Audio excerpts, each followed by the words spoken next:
bahwa kemenangan akidah itu lebih penting daripada kemenangan duniawi. Kematian para nabi ini, hadirin rahmati Allah, termasuk Nabi Yahya, itu bukan kekalahan. Nggak ada kamus kekalahan bagi orang-orang yang menegakkan kebenaran. Para pejuang itu nggak mengenal istilah kalah. Kalah di dunia kelihatannya kalah dalam perang, kemudian dia ditangkap, kemudian dia digantung sama penjajah kafir, itu adalah kemenangan. Apalagi kalau dia menang dalam perang, kemudian dia akhirnya mati di jalan Allah, syahid, itu juga kemenangan. Jadi nggak ada istilah kalah bagi para pejuang itu, ya.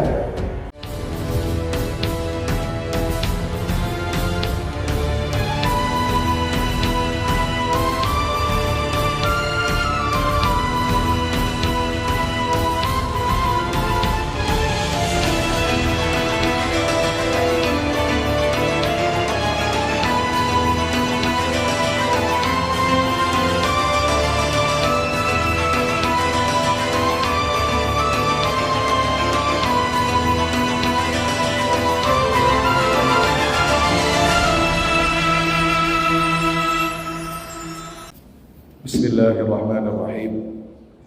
Raditu billahi rabba wa bil islami dina wa bi Muhammadin nabiyyan wa rasula. Subhanaka la ilma lana illa ma 'allamtana innaka antal alimul hakim. Rabbi zidna ilma warzuqna fahma. Uhayyikum bi tahiyyatil Islam. Assalamualaikum warahmatullahi wabarakatuh.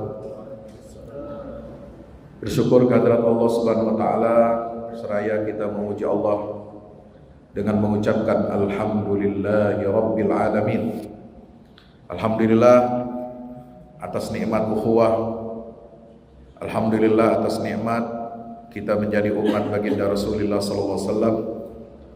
Alhamdulillah atas nikmat kita dapat beribadah zuhur berjamaah pada siang hari yang berbahagia ini. Mudah-mudahan semua amal ibadah kita senantiasa diterima oleh Allah Subhanahu wa taala. Amin ya rabbal alamin. Senantiasa marilah kita bersalawat salam kepada junjungan kita baginda Rasulullah Muhammad sallallahu alaihi wasallam beserta seluruh keluarga, para sahabatnya, dan mudah-mudahan tercurah limpahkan untuk kita semua pengikutnya hingga yaumil qiyamah. Allahumma salli ala Muhammad wa ala ali Muhammad. Assalatu wassalamu alaika ya Rasulullah.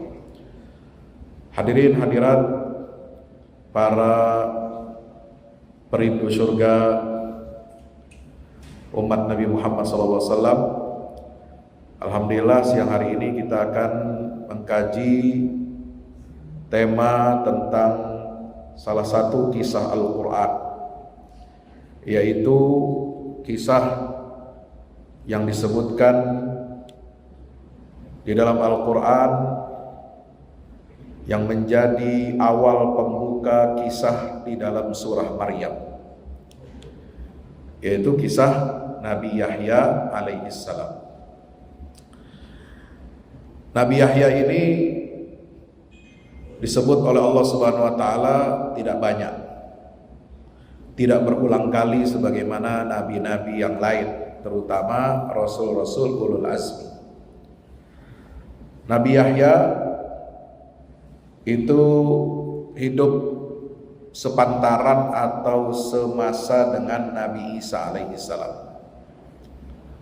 Dia adalah putra Nabi Zakaria alaihissalam, di mana Zakaria ini adalah paman sekaligus pendidik, pengajar, dan pengasuh seorang wanita salihah, yaitu Maryam, di mana Maryam putri Imran binti Imran ini adalah ibu dari Nabi Isa alaihissalam.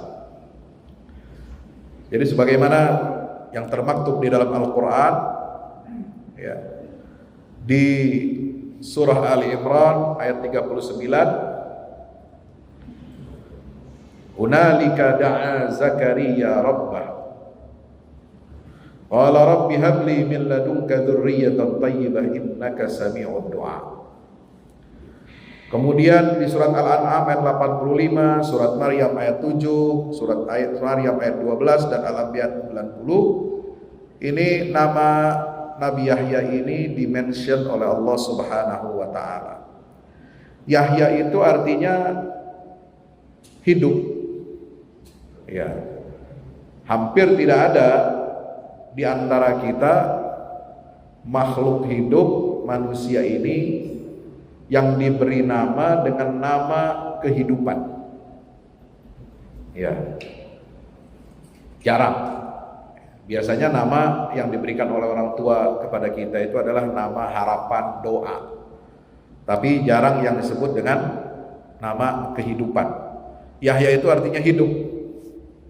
Bahkan hidupnya itu diharapkan oleh kedua orang tuanya ini hidupnya lama. Hidupnya berkepanjangan, usianya makmur untuk melanjutkan estafet dakwah yang diemban oleh ayahnya yaitu Nabi Zakaria.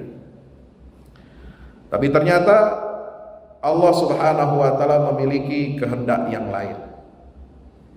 Allah mentakdirkan Nabi Yahya umurnya, usianya tidak sepanjang harapan usia yang diinginkan oleh kedua orang tuanya, yaitu Nabi Zakaria dan istri beliau. Padahal ketika Nabi Zakaria berdoa kepada Allah Subhanahu wa taala, ya, Rabbi habli min ladunka dzurriyyatan thayyibah innaka sami'ud du'a. Ya Allah, berikanlah, karuniakanlah untukku keturunan yang baik. Itu terjadi pada saat beliau ini usianya sudah sangat tua renta. Sampai ketika diberikan kabar gembira oleh Allah, beliau itu sampai ya setengah nggak percaya, setengah percaya, setengah nggak percaya. Ya, bukan berarti beliau nggak percaya sama rahmat Allah, bukan berarti imannya tipis, harapannya lemah seperti kita. Kalau kita berdoa kan masih ragu-ragu, kira-kira diterima apa enggak nih sama Allah, kira-kira dikabulkan enggak nih semuanya sama Allah. Enggak seperti itu. Ya, imannya para nabi tentu berada levelnya di atas kita rata-rata. Tapi melihat usia, ya, melihat usia, melihat fakta bahwa kedua hamba Allah yaitu Zakaria dan istrinya ini sudah sama-sama tua, bahkan mereka sampai pada kesimpulan mandul, ya, dua-duanya mandul. Tapi ternyata itu dibantah oleh Allah dalam Al-Quran dengan istilah wa aslahna lahu zaujah.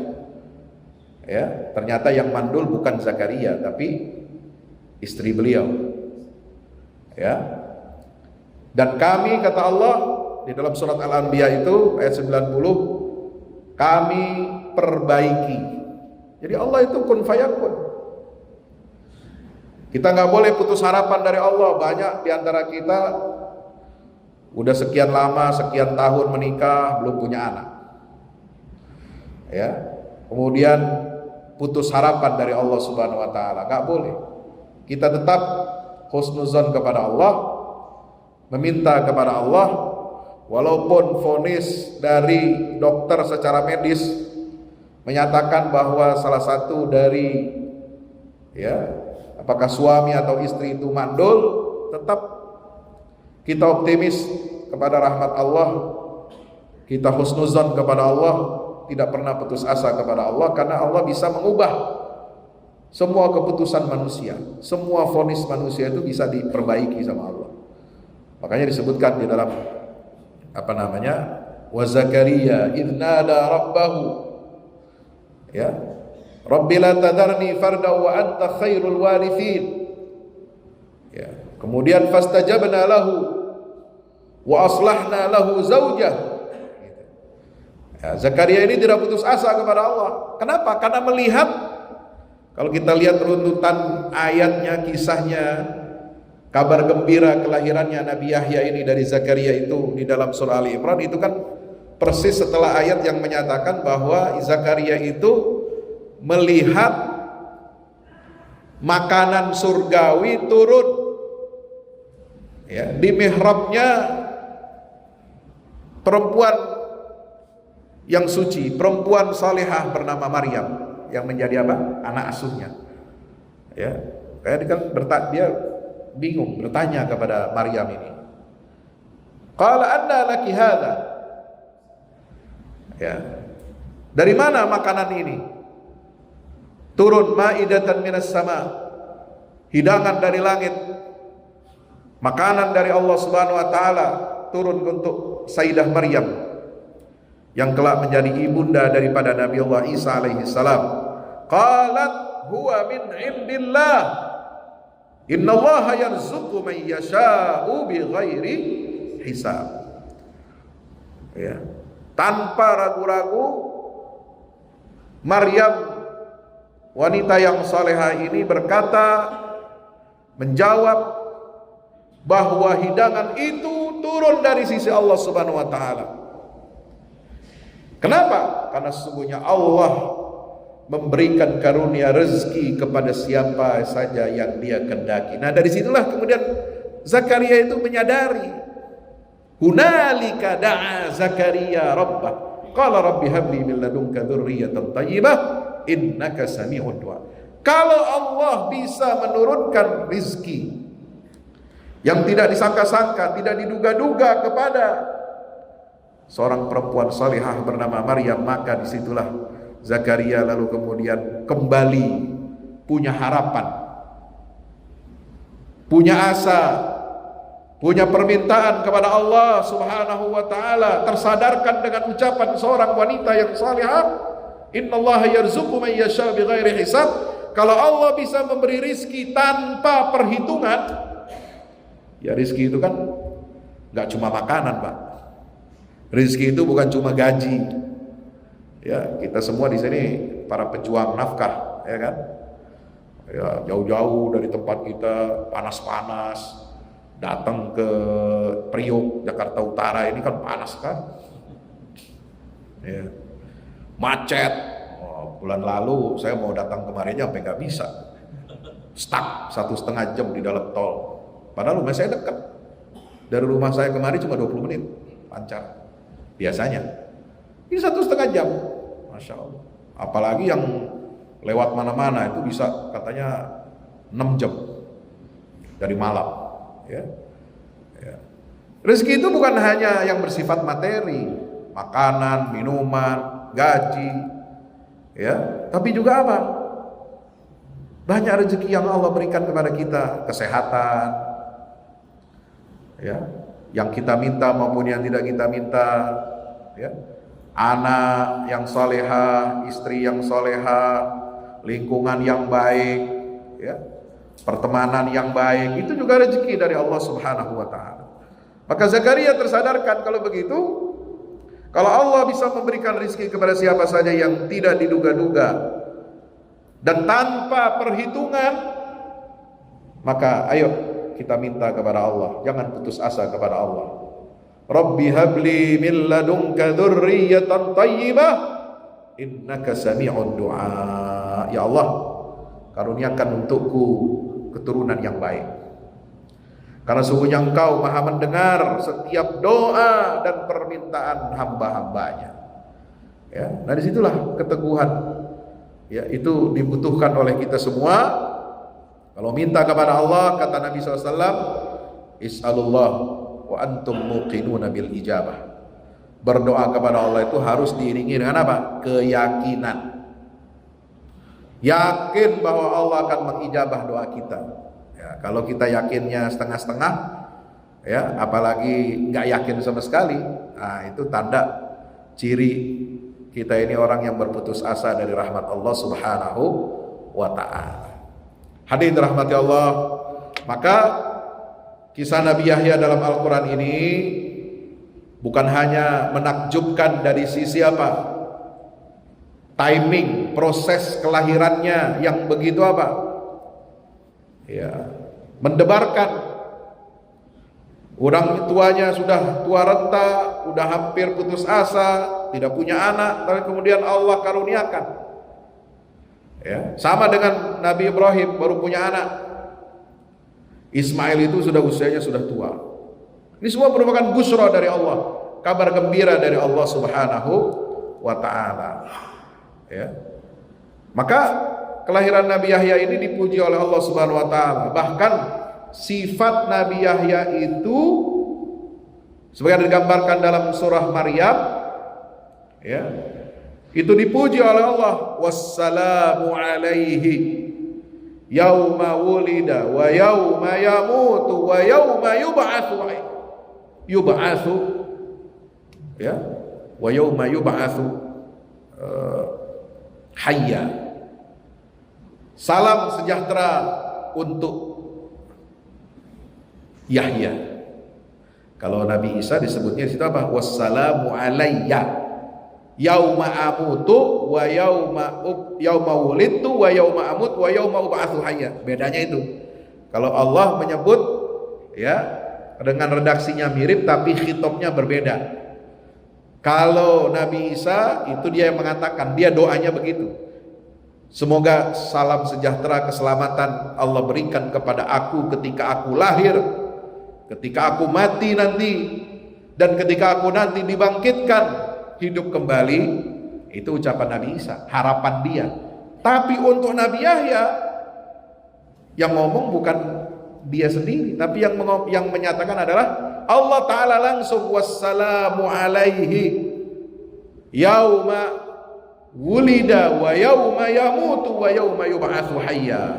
Salam sejahtera atas Yahya pada hari ketika dia dilahirkan, pada hari kemudian dia mati, disebut ya, wa yauma yub'atsu hayya, dan hari ketika dia dibangkitkan. Kenapa? Karena 3 fase kehidupan Nabi Yahya ini semuanya menakjubkan. Satu, ketika dia lahir itu karunia Allah. Ya, dikasih anak bayi lahir pada saat orang tuanya sudah tua renta. Ya, udah lemah fisiknya. Kan disebutkan dalam awal surat Maryam itu. Ya. Washta'alar inni wahadal azmu minni washta'alar ra'su syaiba walam akum bidu'aika rabbi syaqiyya. Aku ini tulangku udah lemah. Ya. Berdiri jalan aja udah susah. Ya. Kemudian apa? Uban, rambut saya udah memutih semuanya. Ya. Tapi aku tidak putus asa untuk berdoa kepada Tuhanku. Kata Nabi siapa? Nabi Zakaria. Ya. Nah, itu. Kemudian hari ketika dia wafat, hari dia meninggalkan alam dunia yang fana ini juga menakjubkan. Kenapa? Karena dia mati dalam keadaan muda dan gak sembarang mati. Ya, matinya bukan karena sakit, bukan karena kekenyangan. Ya. Ada orang mati karena sakit, ada yang juga mati karena keenakan. Ya, lagi maksiat mati. Nah, ada yang lagi berzina mati, Pak. Nauzubillah min dzalik. Ada yang lagi mau mencuri, ya, ditembak mati. Nauzubillah min dzalik. Ada yang kena dakwaan kasus korupsi dalam proses pengadilan, mati dia. Ya, nauzubillah min dzalik. Ya, itu karena keenakan. Ya, mati dalam keadaan enak, dalam keadaan maksiat, oh itu rugi sekali. Tapi dia mati, Nabi Yahya ini dalam keadaan apa? Mempertahankan prinsip. Dia mati syahid. Ya, bahkan dalam riwayat itu apa? Kepalanya dipenggal oleh raja yang zalim dan dihadiahkan kepada permaisuri. Ya, kenapa? Karena raja ini ya diprovokasi oleh istrinya, oleh permaisurinya. Kenapa? Karena dengki, karena dendam kepada Yahya. Nabi Yahya ini nabi dari Bani Israel yang memfatwakan bahwa pernikahan si raja dengan istrinya itu nggak sah. Kenapa? Zina. Ya, pernikahan yang tidak benar. Ya, pernikahan yang dilakukan apa? Dengan sesama saudara kandung, itu nggak boleh dalam Islam. Makanya ajaran Islam itu sama dari dulu sampai sekarang. Ya, Nabi Isa itu sama syariatnya sebagian dengan syariat yang dibawa oleh Nabi Muhammad SAW. Nabi Yahya, Nabi Ibrahim dan seterusnya itu semua sama. Termasuk dalam soal perkawinan. Ya, itu difatwakan nggak boleh. Udah dikasih tahu, ngeyel, membangkang. Hukum Islam ini nggak bisa dirubah, dikirain ya fatwa itu bisa diubah sesuai dengan pesanan penguasa atau diberi iming-iming kenikmatan dunia, nggak bisa dirubah. Nah, karena mempertahankan prinsip itulah Nabi Yahya ya wafat dalam keadaan syahid mempertahankan prinsipnya. Subhanallah. Hadirin rahmati Allah Subhanahu wa taala, maka Allah taala memuji Nabi Yahya ini. Ya Zakaria, dalam surat Maryam ayat 7, inna nubashshiruka bi ghulamin ismuhu Yahya lam naj'al lahu min qablu samiyya. Wahai Zakaria, ya, seorang ayah, orang tua ini, sungguhnya kami memberikan kabar gembira kepadamu, akan lahir seorang anak laki-laki yang namanya Yahya. Yahya itu orang yang hidup, ya, yang sebelumnya belum pernah kami menciptakan orang yang serupa dengan dia, baik namanya, fisiknya, dan akhlaknya. Nggak pernah kami ciptakan, kata Allah, yang serupa mirip dengan Yahya ini. Ya, maka itulah hadirin rahmati Allah Subhanahu wa taala, Nabi Yahya ini dibentuk karakternya, akhlaknya oleh Allah Subhanahu wa taala dengan perhatian khusus. Sehingga apa? Sosok Nabi Yahya ini menjadi cermin keindahan fisik dan kesempurnaan akhlak yang sangat mulia. Beliau kepribadian yang lembut tapi tegas. Ya Yahya khudil kitaba biquwwah. Nama Yahya ini disebutkan oleh Allah dalam surat Maryam itu sebagai sosok yang apa? Memegang teguh kitab ajaran Allah dengan kuat. Dengan apa? Kuat itu maksudnya apa? Prinsip yang kuat. Ya. Jadi orang itu diukur kuat dan lemahnya itu dari apa? Memegang prinsip, bukan dari fisiknya. Orang kelihatannya lemah lembut, ya, merendah, tawadhu, tapi kalau bicara soal prinsip, dia orang yang paling tegak, dia orang yang paling teguh. Nah, itu disebut orang kuat. Makanya Nabi SAW mengatakan, laisas syadidu bisur'ati, bukan orang yang kuat itu orang yang jago gelut, jago berkelahi, ya. Wa innamas syadid alladhi yamliku nafsahu 'indal ghadab. Orang yang kuat, kata Nabi, adalah orang yang mampu mengendalikan hawa nafsunya ketika dia marah. Nah, itu baru orang kuat, ya. Nah, Yahya ini adalah orang yang lemah lembut. Hatinya lembut, fisiknya juga sangat lembut, ya. Penuh dengan ketakwaan kepada Allah, tapi dia orang yang berani menyampaikan kebenaran tanpa ada rasa takut sedikit pun. Ibarat kata, ya, urat takutnya udah putus. Ya. Kadang orang kelihatannya badannya gede, fisiknya kekar, tapi kalau sudah diancam, ya, sudah diancam kiri kanan atau dikasih iming-iming, luntur dia punya kekuatan tubuh itu, ya. Tapi Yahya tidak pernah bergeming, tidak pernah dia takut dengan segala macam ancaman ataupun terbujuk oleh rayuan-rayuan dunia. Dan di usia yang masih sangat muda, beliau harus, ya, wafat mempertahankan akidah, mempertahankan prinsip yang mulia, ya, dan dibunuh secara tragis oleh raja yang zalim. Apa pelajaran hikmah dari kisah Nabi Yahya ini dalam Al-Quran? Hadirin rahmati Allah Subhanahu wa ta'ala. Mengapa seorang nabi yang mulia, yang lemah lembut, ya, yang berakhlak mulia, kok harus mengalami nasib seperti itu? Kadang-kadang kita bertanya, kenapa orang baik kok cepat matinya?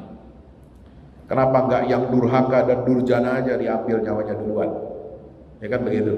Kadang kita kesel gitu, ya. Orang baik-baik kok mati duluan, masih muda lagi. Ini yang udah tua bangka, banyak maksiat, banyak korupsi, hidup aja terus. Itu kan. Ya, gimana? Apakah Allah nggak adil? Nah, nanti dulu, jangan begitu kesimpulannya. Ya, bukankah dunia ini, umat manusia ini lebih memerlukan sosok yang mulia seperti Yahya daripada seorang raja yang zalim dan bejat? Bagaimana mungkin seorang nabi yang dijadikan simbol kehidupan sesuai dengan makna namanya Yahya, lalu kemudian dia menghadapi kematian yang keji? Nah, ini kadang pertanyaan-pertanyaan seperti ini menjadi pertanyaan yang wajar.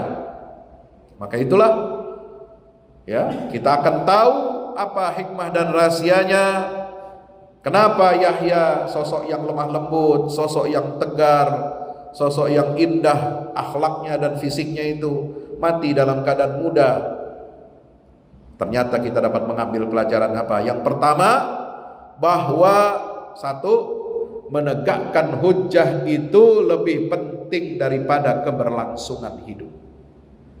Ya, innalladzina qalu rabbuna Allah thumma istaqamu tatanazzalu alaihimul malaikatu alla takhafu wa la tahzanu wa abshiru bil jannati allati kuntum tu'adun nahnu awliyaakum fil hayati dunya wa fil akhirah.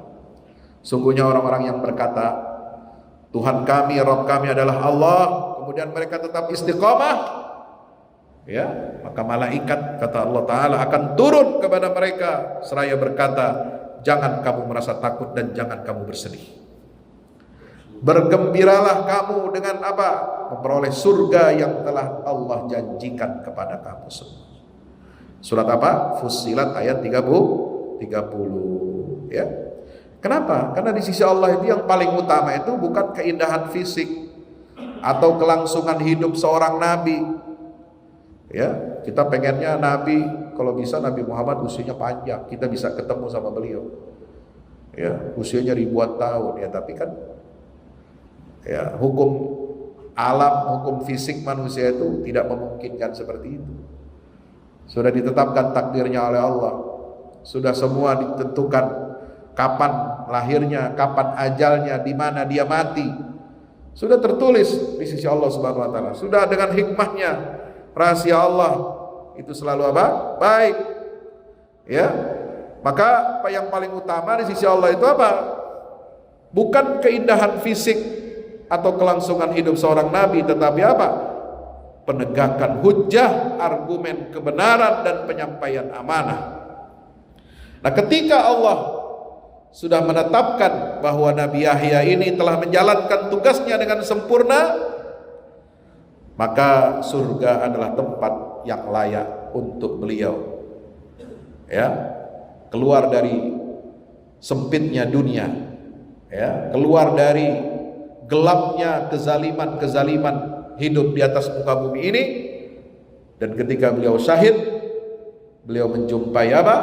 Janji Allah Subhanahu wa taala, mendapatkan surga yang sangat luas, nikmat yang sangat besar dari Allah Subhanahu wa taala. Jadi itu balasan dari Allah kepada orang-orang yang istiqomah. Jadi kita harus apa? Lapang dada, harus bersyukur kepada Allah. Ya, kematian seorang pejuang itu bukan sebuah kerugian. Justru kematian seorang pejuang itu akan menjadi kayu bakar, akan menjadi bahan bakar yang baik, cermin buat generasi umat sesudahnya, agar kita tetap istiqomah di jalan Allah Subhanahu wa ta'ala. Yang kedua, apa pelajarannya? Bahwa keteguhan memegang prinsip itu lebih bernilai daripada keberlangsungan hidup manusia. Jadi manusia itu diukur dengan apa? Dengan nilai yang dia pegang, bukan dengan hidupnya itu lama atau pendek, enggak, atau sebentar, enggak. Ya, sebab apa? Pepatah mengatakan apa? Kalau harimau mati meninggalkan belah, gajah mati meninggalkan gading. Kalau manusia mati meninggalkan apa? Nama. Nama itu apa? Prinsip. Kita harus jadi orang yang baik, dikenang, ya, oleh generasi setelah kita ini dengan kenangan yang baik, dengan pujian yang baik. Seperti doa Nabi Allah Ibrahim alaihissalam, waj'al li lisana sidqin fil akhirin. Ya Allah, jadikanlah untukku ucapan perkataan yang baik bagi generasi yang ada hidup setelahku, mereka selalu mengingat kebaikan-kebaikan. Itu. Jadi kita harus mewariskan apa? Legacy. Mewariskan nilai, contoh tauladan buat generasi penerus, anak-anak kita, keluarga kita, teman kita. Kalau ada ya seorang mati meninggalkan kita, kita sedih bukan karena dia meninggal lebih dulu, lebih awal, lebih cepat daripada kita, tapi kita sedih apa? Karena dia meninggalkan nilai-nilai kebaikan. Orangnya dikenal soleh, dikenal ramah, dikenal pemurah, ya. Kemudian meninggalkan jejak-jejak kebaikan. Nah itu bikin orang sedih. Itu ya. Itu. Orang baik itu tandanya apa? Ketika lahir ke dunia ini, orang di sekelilingnya itu pada gembira, senyum, dan ketika dia meninggalkan dunia ini juga orang lain itu merasa apa? Tersenyum melihat ya, apa namanya, dia mati dalam keadaan husnul khatimah. Ya. Orang itu sedih ya karena melihat ya kita meninggal dunia, sedih. Kenapa? Karena kita meninggalkan kebaikan-kebaikan. Ya, insya Allah itu. Maka kematian Nabi Yahya ini mengajarkan apa? Bahwa keteguhan pada prinsip kebenaran itu jauh lebih bernilai di sisi Allah daripada keberlangsungan hidup. Kenapa? Banyak nabi dan orang-orang soleh itu menghadapi kematian demi mempertahankan prinsip-prinsip mereka. Wala tahsabanna alladziina qutilu fi sabilillahi amwat bal ahya'un 'inda rabbihim yurzaqun farihina bima atahumullah. Ya, jangan kamu mengira bahwa orang-orang yang gugur di jalan Allah itu mati. Mereka tetap hidup, tapi hidup di alam yang lain, hidup dengan penuh rahmat Allah, hidup dengan penuh kenikmatan di sisi Allah Ta'ala, dengan mendapatkan rizki yang berlimpah. Nah, itu. Jadi kita boleh belajar keteguhan pada prinsip ini lebih bernilai daripada kelangsungan hidup seorang hamba Allah. Yang ketiga apa pelajarannya? Bahwa kemenangan akidah itu lebih penting daripada kemenangan duniawi. Kematian para nabi ini, hadirin rahmati Allah, termasuk Nabi Yahya, itu bukan kekalahan. Ya, nggak ada kamus kekalahan bagi orang-orang yang menegakkan kebenaran. Para pejuang itu nggak mengenal istilah kalah. Ya, kalah di dunia kelihatannya kalah dalam perang. Kemudian dia ditangkap, kemudian dia digantung sama penjajah kafir, itu adalah kemenangan. Ya. Kemenangan. Apalagi kalau dia menang dalam perang, kemudian dia akhirnya mati di jalan Allah, syahid, itu juga kemenangan. Jadi nggak ada istilah kalah bagi para pejuang itu. Ya. Hadirin rahmati Allah. Sebab apa? Allah Ta'ala berfirman, wa kadzalika ja'alna, ya. Demikianlah tidak seorang rasul pun yang datang kepada orang-orang yang sebelum mereka, ya, melainkan mereka itu mengatakan dia adalah seorang tukang sihir atau orang gila, ya. Jadi subhanallah, jadi para nabi dan rasul ini tantangannya besar.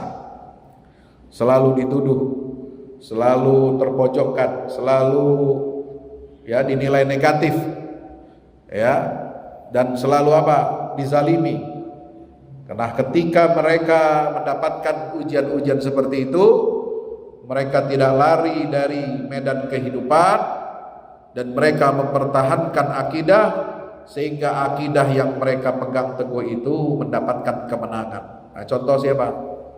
Ya, contoh Ashabul Ukhdud, Ashabul Kahfi, ya, mereka orang-orang teraniaya tapi mempertahankan kebenaran, ya, maka mereka terus mendapatkan pujian dari Allah sampai sekarang. cerita Ashabul Kahfi masih kita baca, kita renungi, kita jadikan pelajaran. Cerita Ashabul Ukhdud, walaupun mereka mati, ya, di parit, ya, yang dinyalakan api yang membara untuk membakar tubuh mereka, satu kampung semuanya dibunuh. Dengan cara apa? Dibakar hidup-hidup.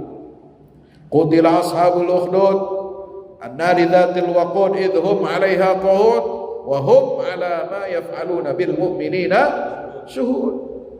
Sebutkan dalam surah Al-Mulk, wa ma naqamu minhum. Nah, ini kaidahnya.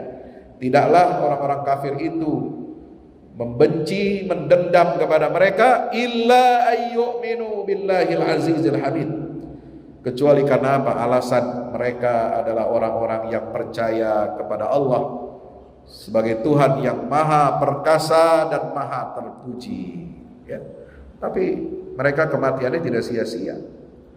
Mereka mungkin jadi, ya, tulang, mereka jadi apa? Abu, terbakar habis.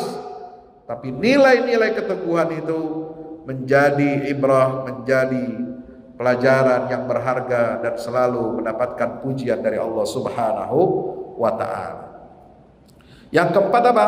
Nilai hidup itu ada pada keimanan dan perjuangan. Jadi Nabi Yahya namanya nabi yang hidup, tapi dia mati dalam keadaan masih muda, ya, itu tetap dia hidup namanya. Sebab nilai kehidupan itu ada pada keimanan, ada pada perjuangan, ya. Sebab hidupnya seorang nabi itu ataupun seorang yang soleh yang membawa perbaikan bagi umat itu bukan untuk mencari kenyamanan di dunia, tetapi kehidupan para nabi dan rasul itu, orang-orang soleh, orang-orang yang muslih, mereka menjalani misi untuk apa? Untuk memastikan agama Allah tetap hidup. Ini yang penting.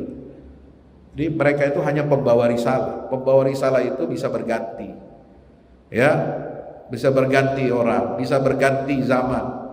Yang penting apa? Agama Allah itu yang tetap hidup, gitu. Ya, ini sudah sunnatullah. Ya, insya Allah. Bahwa kisah Nabi Yahya ini mengajarkan kepada kita hidup sejati itu ada di akhirat. Bukankah kehidupan di dunia ini kerap menjadi tempat permainan dan tipuan belaka? Ya, maka itu di dalam surat Al-Ankabut ayat 64 Allah Ta'ala berfirman, wa mal hayatud dunya illa la'ibun walah, ya, wa innal daral akhirata lahiyal hayawan law kanu ya'lamun. Tidaklah kehidupan dunia ini melainkan hanya senda gurau dan main-main saja. Kehidupan akhirat itulah kehidupan yang sebenarnya. Wa innad daral akhirata lahiyal hayawan. Hidup yang sempurna yang sebenarnya itu kehidupan akhirat. Kalau dunia ini main-main semua. Dunia ini tipu-tipu aja. Ya, dunia ini tempat apa namanya, orang durjana, orang durhaka melampiaskan syahwatnya, nafsunya, ya, memperkaya dirinya. Seringkali dunia ini tidak adil. Seringkali dunia ini penuh dengan kezaliman, ya, tapi kita tidak boleh putus asa. Ya, kita tidak bisa menuntut orang yang zalim di dunia ini mempertanggungjawabkan perbuatannya, tapi kita yakin masih ada nanti pengadilan Allah di hari kiamat, di mana semua perkara akan diputuskan dengan seadil-adilnya. Alaihissallahu bi ahkamil hakimin.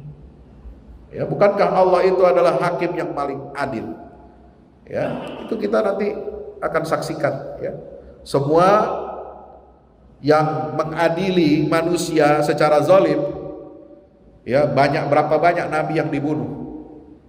Ya, sementara pelaku pembunuhannya itu tidak bisa dituntut dalam pengadilan, tidak bisa dijatuhi hukuman. Berapa banyak orang-orang soleh dibunuh, ditembak mati, digantung dia atau dipancung, sementara mereka orang-orang zalim ini berkeliaran di atas muka bumi ini. Kita nggak bisa menuntut kisos, menuntut balas. Maka yang bisa kita lakukan adalah apa?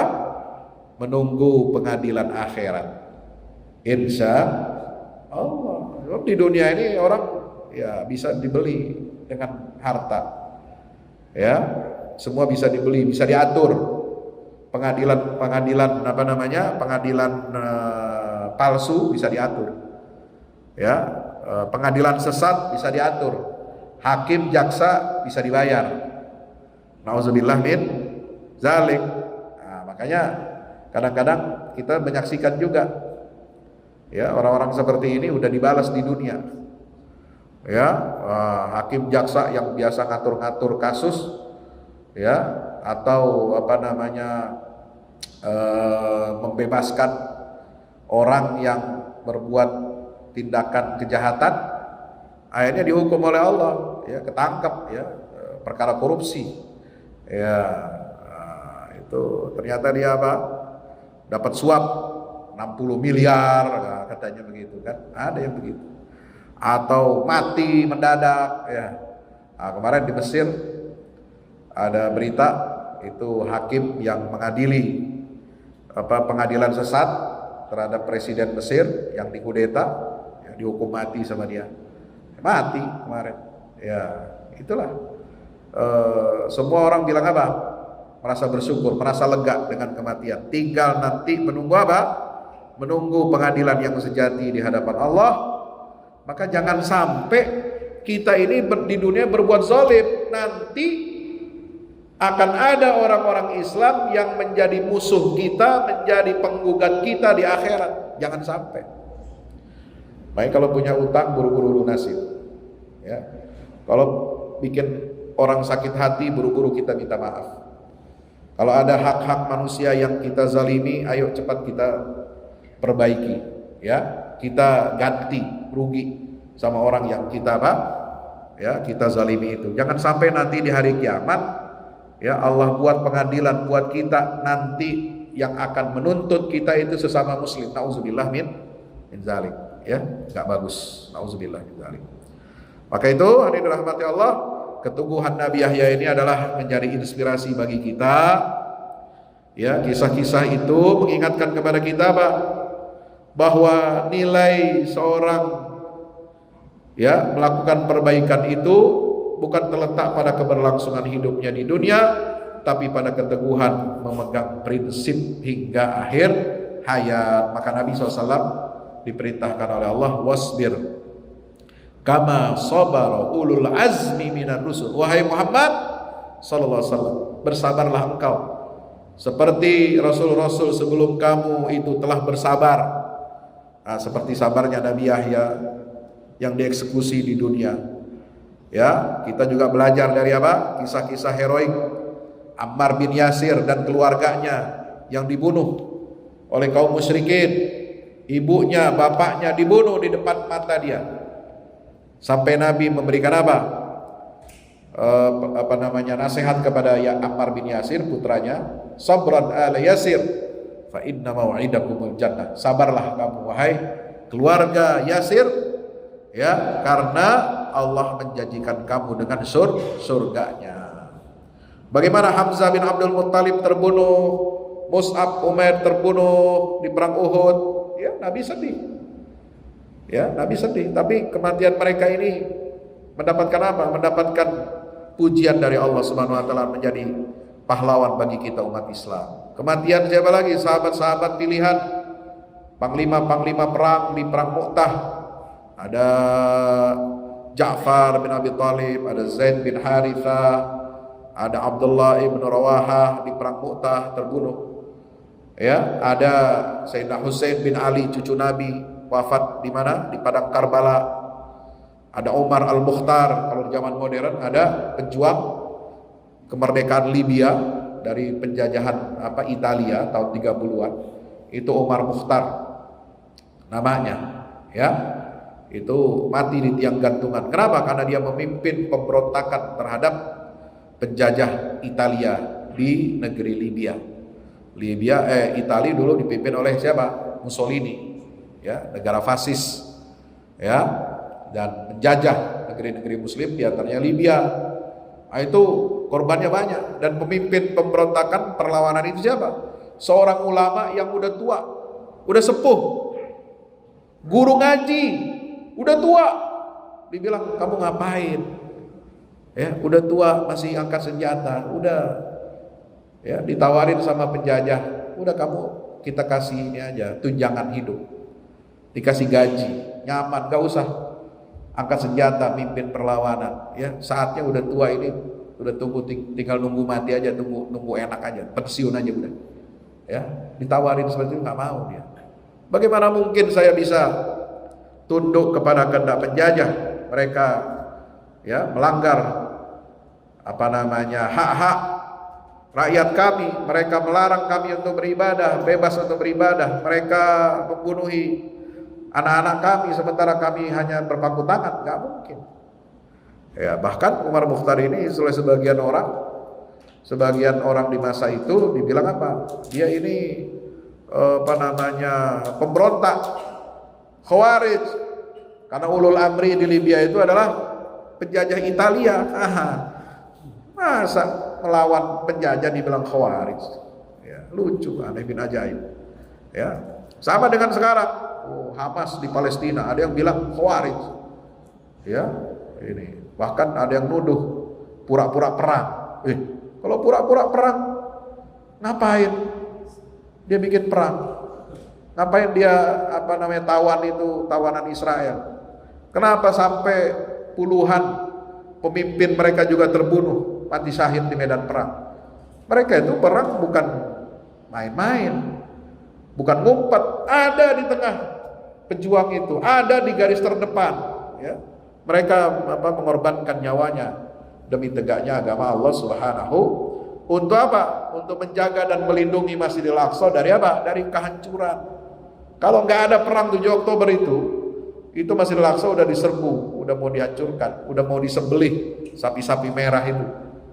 Ya, yang dibawa dari Amerika, dari Texas untuk apa? Proses penyucian ya dari orang-orang Yahudi dari dosa-dosa mereka. Maka akan dimulailah aneksasi Masjidil Aqsa dan proses penghancuran Masjidil Aqsa. Ya, ini. Jadi inilah yang harus menjadi pelajaran buat kita, ya. Apalah arti kehidupan kalau harga hidup ini adalah justru akan mengorbankan kesucian agama kita dan situs-situs suci umat Islam, ya. Maka itu ini semua pelajaran. Berapa banyak reformis Islam, berapa banyak orang-orang baik, orang-orang soleh terbunuh, ya, hanya untuk mempertahankan agama Allah, membela kesucian agama Islam. Ya, zaman Belanda, zaman penjajah, Jepang, itu banyak tokoh-tokoh ulama kita terbunuh dan mereka tidak mati dengan sia-sia. Ya, orang mungkin boleh mengatakan mereka begini begitu, itu fitnah. Hati-hati. Ya, jangan sampai yang akan menjadi musuh kita nanti di pengadilan Allah adalah para mujahidin, orang-orang yang ikhlas berjuang karena agama Allah. Jangan sampai lidah kita lancang menuduh mereka dengan hal-hal yang tidak baik. Kenapa? Belum tentu kita ini lebih baik daripada mereka. Belum tentu ibadah kita, sholat kita, puasa kita 60 tahun, 70 tahun akan diterima oleh Allah kalau kita menghina, melecehkan martabat para mujahidin yang berjuang di jalan Allah Subhanahu wa ta'ala. Sementara mereka yang kita hina, yang kita cela, mereka mati syahid dan masuk surga tanpa hisab. Ya, rugi kalau kita ngomongin orang baik, sementara Allah Ta'ala memberikan kemuliaan buat mereka semuanya. Demikian yang dapat kita sampaikan, mudah-mudahan bermanfaat. Aqulu qouli hadza astaghfirullah li wa lakum. Wassalamualaikum warahmatullahi wabarakatuh.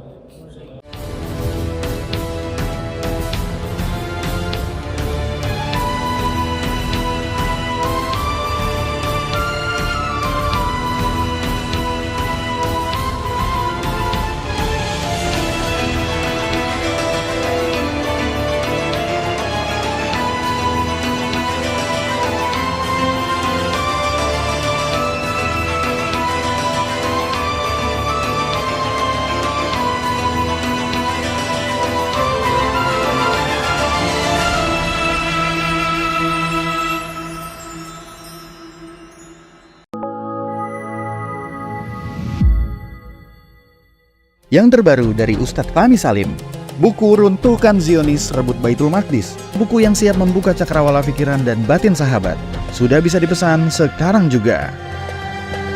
Hasil yang dicapai para mujahidin dalam pertempuran Badai Al-Aqsa 7 Oktober 2023 memiliki arti penting ataupun nilai strategis, bukan hanya dalam pembuktian bahwa kekuatan Israel bisa dikalahkan bahkan oleh pihak yang memiliki persenjataan jauh di bawahnya, melainkan juga dalam menyadarkan dunia Islam, terutama para pemimpinnya yang memilih menjadi penonton ketimbang membantu sesama saudaranya.